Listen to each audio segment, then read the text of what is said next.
Well, this is a nice little situation to walk into, to discover accidentally. Happy I discovered it now because, of course, I always discover this stuff, 2 hours before I have to leave for 2 weeks. Look, it's all wet. Why is it all wet? Well, I'll tell you. You guys probably already know.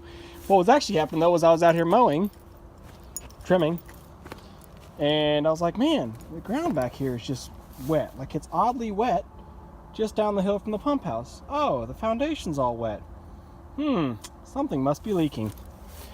So I go inside, and of course the whole floor is wet. Why would the floor all be wet?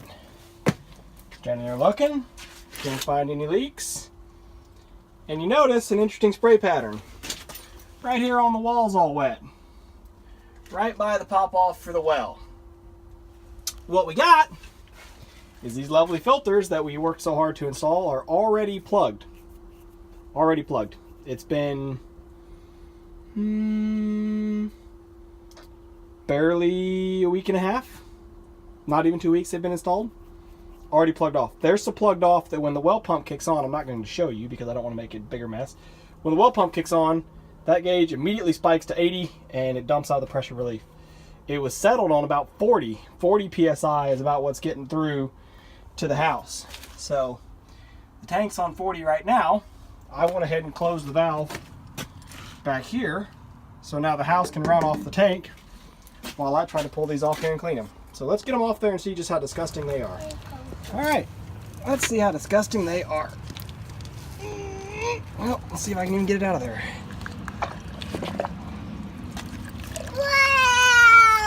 Wow! Sand. All sand.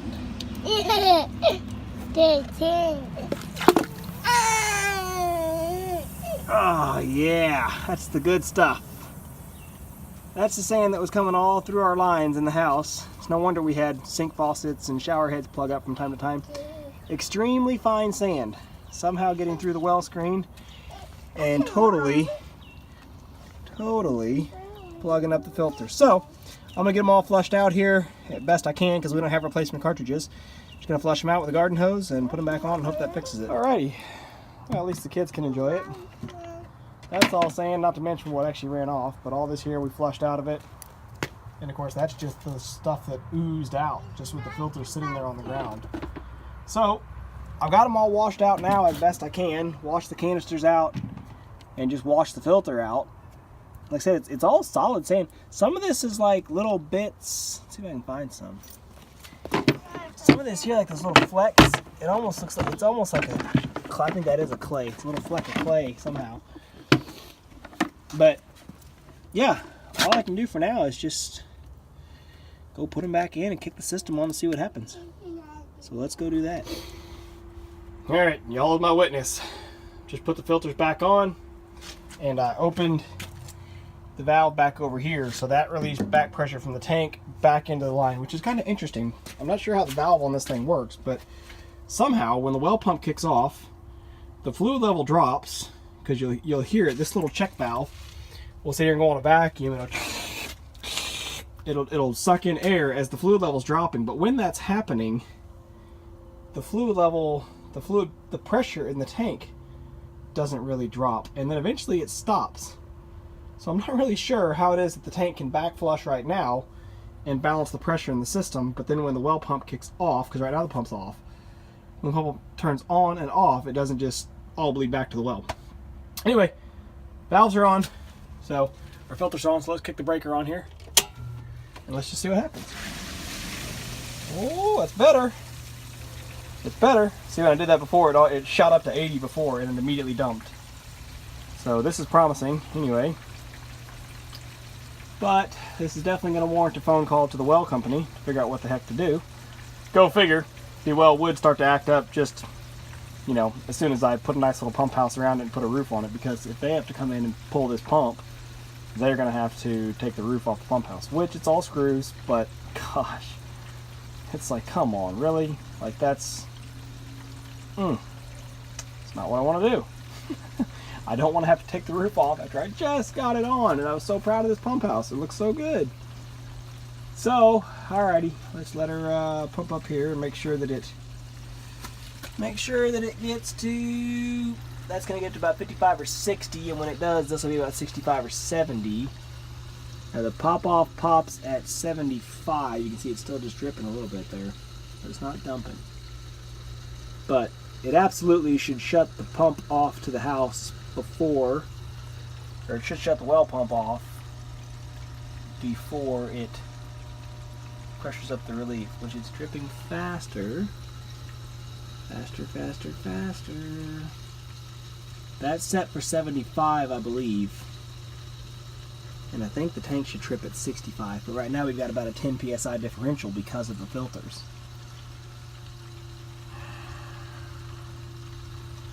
Oh. That was scary. That was scary. You hear it hissing? Let me see our check valve. So that's the fluid level falling in the well and sucking in air that then replaces the air in the top of the tank, so always have a good air pocket. So I don't know when that happens, how it is that the tank isn't just draining back, because eventually it stops. So I'm not sure. Anyway, okay, so we're back online now. For now. Time to go in and call the well company and see what they say. Okay, so what's going on with the well? I've put some thought into this, and the first thing I did, of course, was call the well company that drilled it. And not to say that they're liable for anything, but I called them just to kind of pick their brain and ask if they had, run into this before, that a well a couple of years old all of a sudden starts making sand. Now, I fully believe that, me moving the tank is what's disturbed it. The question is why. And lucky for me, I'm a petroleum engineer, and I at least have some concept of downhole flow, so I'm semi-confident in this one. What I think, when they drilled the well and they completed the well, they told me they completed it in a white sand, sugar sand. They actually called it a salt and pepper sand. They said it's mostly white sand with little flecks of black in it. But like I said, never had this issue with anything brown coming out of the well, period. When we moved the tank into the pump house and we cut those lines, we found little bits of brown sludge just on the bottom of the water lines, just enough to indicate that it is native, it's naturally there, but not in the quantities that we're all of a sudden seeing. What I think has happened is when I moved the tank, I drained it all the way down and I filled it all the way up. And that means that the pump has to run longer than normal. And what happens when you do that is the pump is normally used to kicking on at about 45 psi and running the tank up to about 65, somewhere in there. So it only runs for a minute or two. It doesn't take long at all. That's what it's normally used to. And that's going to pump, 30, 40 gallons or whatever, right? When you drain the whole thing down, it makes the pump kick on and run longer than what's sort of stable. And so that makes water move and flow from areas that it's not used to coming from. The pump is hung off the bottom. And of course, there's also a sort of static and a normal fluid level in the well that it always is at, or that's where it was at when they drilled the well. So when all of a sudden you draw it down more than what it's used to, it causes what's called a cone of depression. And it lets water and material move in from further out in the well where it's not used to coming from. Now, I have no idea where it's coming from, and I don't know if, drawing it down longer would clean it up. That'd normally be what you would do. And of course, since I reworked the filter arrangement and I took off that, pre-filter bypass that I had on the first system, I took it off. So now I don't actually have a pre-filter flow option. I could take out the pressure relief and tie in a water line there and a hose bib there. That may be what I do. What I'm thinking about doing is basically, I'm thinking that over the last 2 years, some of that silty sand material has migrated. It has found its way closer to the wellbore. And the only reason that we're seeing it now is because drawing the well down harder than what it's used to. So I really firmly believe that if I do nothing, it will basically fix itself. We will still obviously have to change the filters on occasion because it's still going to make a little bit, but it's going to stop this nonsense of making gobs of it. But what I may do, I'm almost going to say what I will do, what I'm planning on doing is taking out the check valve, because it's gotten messed up now anyway. It wants to leak off the pressure relief. It's wanting to leak off at like 65 psi, so it starts leaking before the well pump kicks off, even though the pressure's not as high as it should be. So I'm going to take it out and replace it anyway, and when I do, I think I'll plumb in a hose bib or just a pipe fitting, whatever, enough that I can run it out the door, and I'm going to kick the well pump on, and I'm just going to let it run and run and run and run as long as I can, and see if I can't clean it up that way. See if I can't really pull the well down and make whatever sand has migrated there move out, and then, you know, eventually it will pile up again over the next couple of years.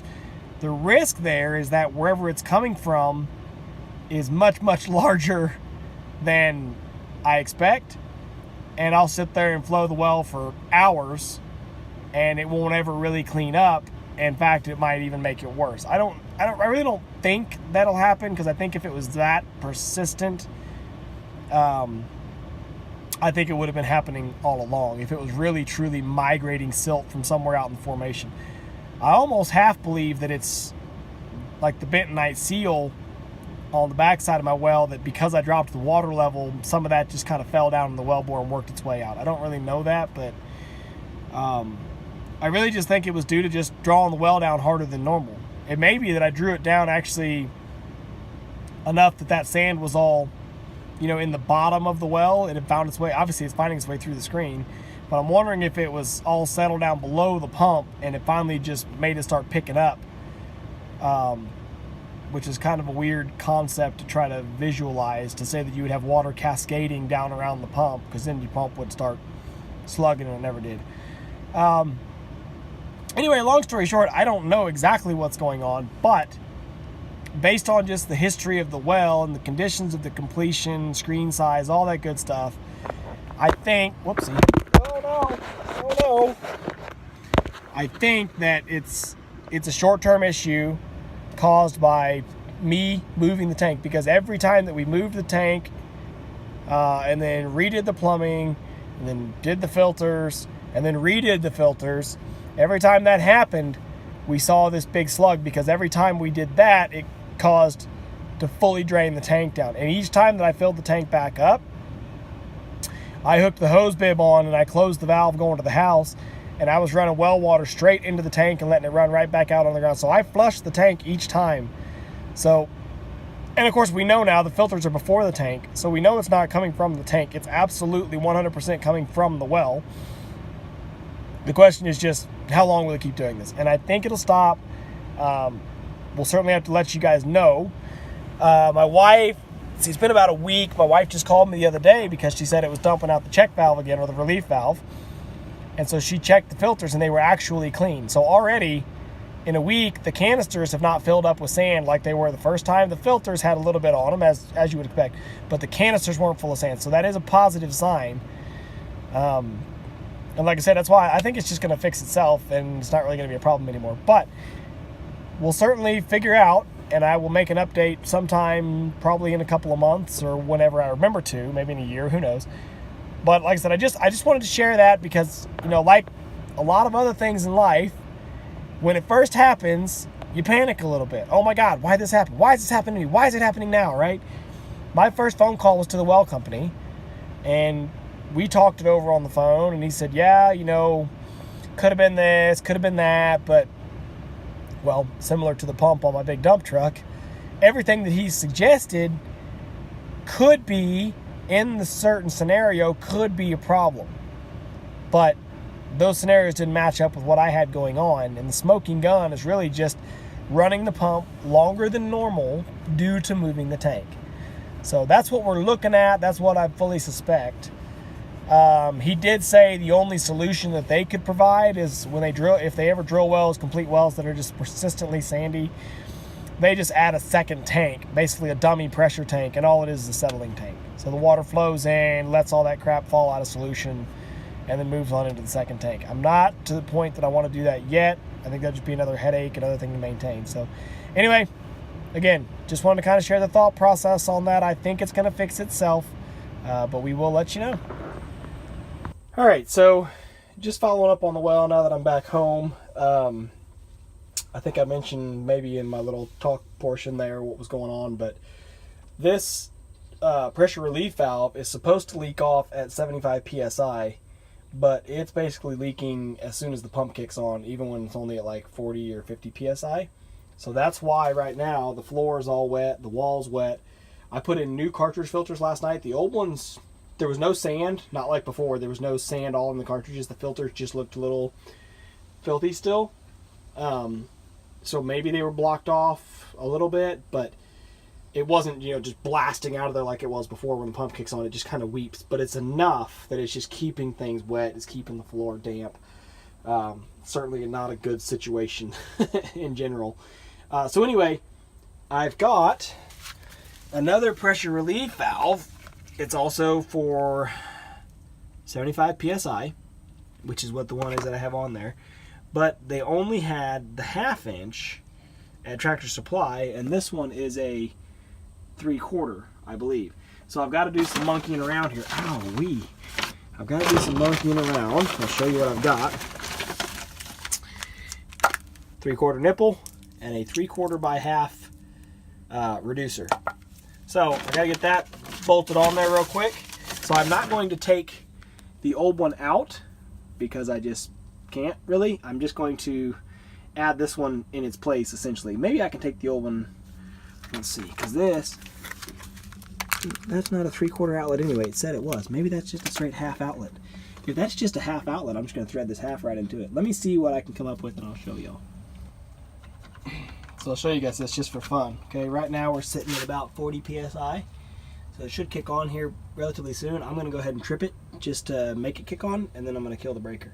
I'm going to trip it, turn it on, and oh, hey, now it's not running. It was last night. Let's see, 50. I'm watching the gauge over here. Hey, maybe it won't do it now. Oh, wait, I saw something move. 55.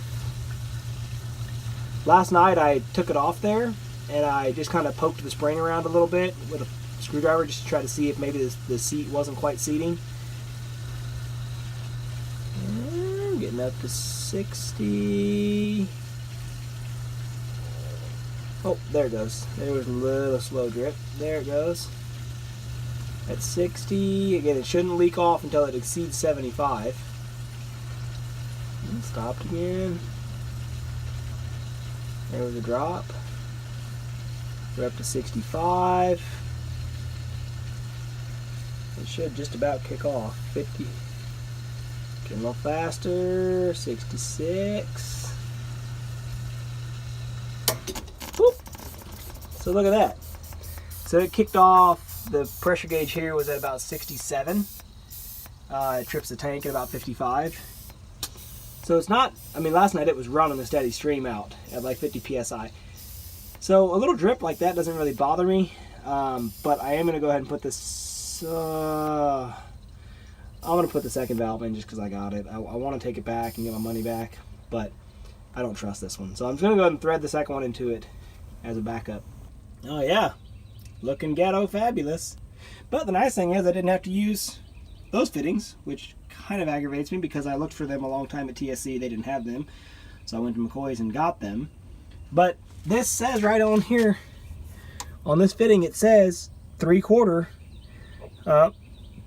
And looking at it, this outlet is only a 1/2 inch outlet. This thread here, I guess, is a 3/4. I called the company that installed my well, and they said all we ever install is 1 inch or 1 1/4 inch.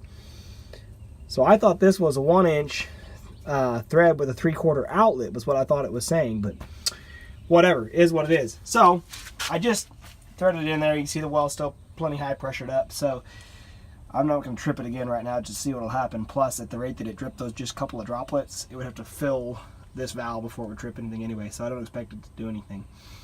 Anyway, it's on there, so we'll just have to wait and see if this place dries out or not.